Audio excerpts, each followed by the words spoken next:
Assalamualaikum. Waalaikumsalam.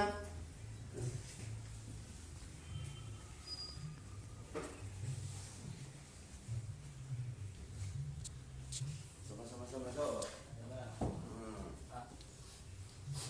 Sini, Bode. Pergi. Sini duduk.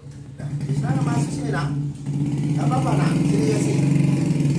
Daripada kamu tuh pengen tahu apa yang diomongin orang tua. Sini. Nah, sini. Jadi penasaran nanti, tapi ada waktunya kamu nggak boleh duduk ya. Jadi memarahi anak itu nggak boleh di malam hari. Di malam hari nggak boleh, mau tidur itu nggak boleh dimarah. Karena apa? Nanti terbawa mimpi. Nggak boleh memarahi anak semasi anak ini masih makan. Masih makan tuh nggak boleh dimarahi. Nah, tujuannya apa? Supaya anak ini pintar, sekolahnya pintar, nggak dablek. Jangan sedikit marah, anak ini diomongin yang nggak bagus. Karena anak ini otaknya masih labil. Mandi air yang banyak, ya basah kayak gini, mandi air yang banyak. Supaya apa? Pres. Untuk menghilangkan trauma, mungkin trauma di sekolahan dimusuhin oleh saudara-saudaranya ataupun dimusuhin kawan-kawannya. Maka menghilangkan trauma, mandi air yang banyak, ya. Di waterboom kah, di sungai kah, atau di kamar mandi tapi airnya yang mancur. Nah, boleh anak ini dipukul, tapi nggak boleh di tempat yang kayak yang ini tulang. Jadi boleh dipukul tapi tempat yang berdaging. Misalnya, oh, kamu nih bandel loh, yes, nggak mau sekolah, pukul di sini, jangan di sini.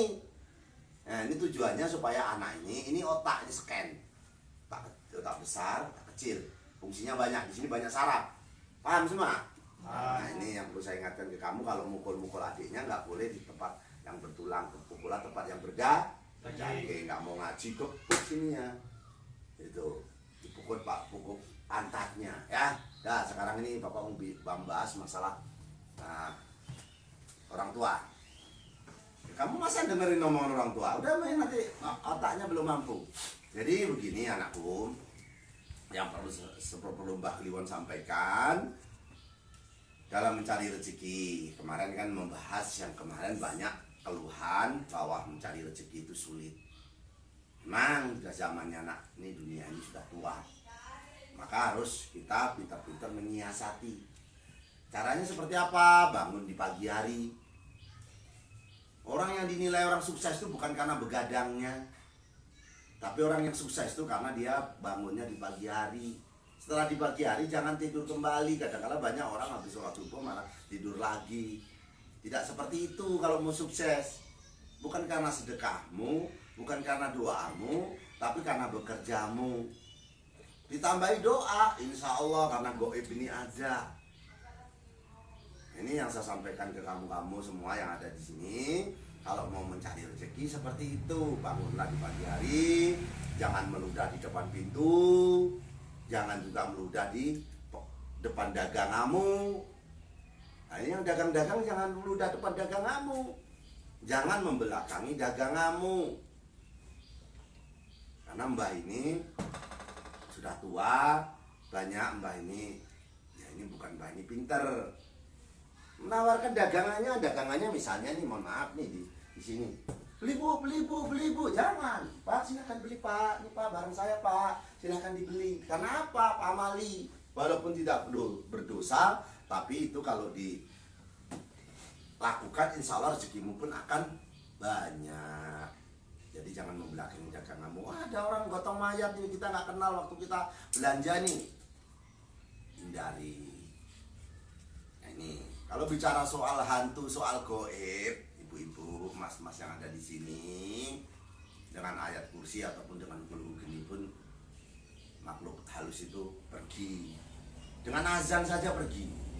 Ada pohon angker nih, kamu yang lihat ada pohon angker segala macam, banyak orang takut di situ. Azan saja, jangan dikomatin tapi. Allahu Akbar, Allahu Akbar. Pohonnya itu, biasanya kan dia suka di pohon beringin misalnya. Itu kan suka sebenarnya di pohon nangka, tapi nangka itu yang ada bolongannya, ada bekas batangnya, tapi dia bosok. Nah disitulah dia kayak semacam asap itu, dia masuk. Nah nanti malam keluar, dia akan karena habitatnya malam. Sebenarnya setan itu bukan apa, dia tuh jin. Jin itu makhluk seperti kita, cuman berbeda alam. Jadi kalau orang yang sudah mati itu sudah mati. Cuman kadang-kala jin ataupun setan itu menyerupai manusia yang mati itu untuk menggoda iman daripada keluarganya. Nah, ini yang bisa saya sampaikan supaya kamu paham. Kenapa Pak? Saya itu pernah mimpi Pak, dimimpin orang tua saya yang sudah mati. Iya, itu orang tua kamu yang memang sudah mati, tapi dia bisa masuk ke alam kita. Karena apa? Orang yang sudah mati itu rohnya itu masih gentayangan. Sedangkan kita tidur setengah hidup setengah mati. Kita tuh tidur itu setengah hidup setengah mati. Maka Allah gantungkan orang itu karena nanti di padang mahsyar akan diketemukan dan setelah itu kiamat. Akan yang surga-surga, yang ini begitu. Tapi alangkah sulitnya Pak. Misalnya nih, kemarin banyak yang tanya gitu, alangkah sulitnya Pak kita ini mematikan orang dan lain sebagainya. Ya nggak sulit bagi Allah. Contohnya tsunami kemarin di Aceh, ribuan manusia mati. Nggak usah soal itulah. Nah sekarang PLN ini listrik ini, Allah ini mematikan itu nggak usah dipuntirin satu-satu. Tukang PLN itu nggak usah muntirin satu-satu. Datang ke pusatnya yang di Menggala sana, matiin sekelilingnya, mati semua seluruh kabupaten. Jadi bukan mau kamu ditokokin satu-satu terus, nggak seperti itu.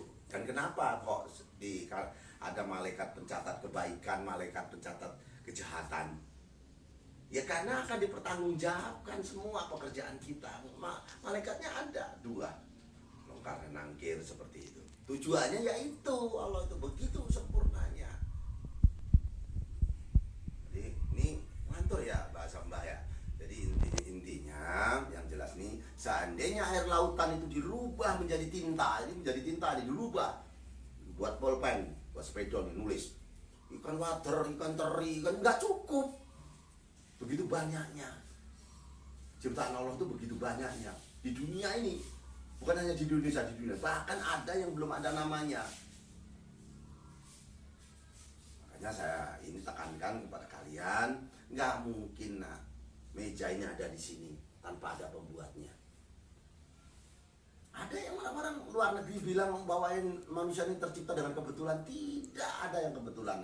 Nggak mungkin HP bapak ini, HP mbah ini ada di meja ini kalau tidak ada pemiliknya. Pasti ada yang membuatnya juga. Termasuk bumi ini begitu sempurnanya. Coba sempurna nih, bukti nih omongan Mbak Amit ya anak ya. Nih mohon maaf, rambut kan ya, selalu dicukur sama kamu. Pernah nggak kamu cukur alisnya? Nggak pernah. Padahal sama-sama dari makanan kamu, nutrisi namanya. Nggak pernah dicukur, tapi tumbuhnya ya segitu-gitu aja. Nggak semua kebetulan. Mata ada tutupnya, coba kalau nggak ada tutupnya nggak bisa tidur. Lubang hidungnya ngadep ke bawah, ini aja udah bukti bahwa itu ada penciptanya. Lubang hidungnya ngadep ke bawah. Coba kalau ngadep ke atas, hujan kemarin nggak boleh keluar kan? Kenapa mulut ditaruh depan? Itu ada rumusnya nanti kan. Yang jelas itu bisa dipelajari dengan alam. Jadi kalau Mbah ini ngajinya ngaji rosona, ngaji rasa. Jadi kita tuh diciptakan pasti ada yang menciptakannya. Nah kembali ke permasalahan kamu katanya, apa keluarnya? Jadi ingin mencari pasangan. Jadi kalau mencari pasangan tuh, ini mohon maaf ya, kamu setiap pagi biasakanlah kamu tuh berwudu walaupun nggak sholat. Pagi mau tidur itu. Jadi yang kamu doakan itu diri kamu. Doakan, jangan orang lain dulu.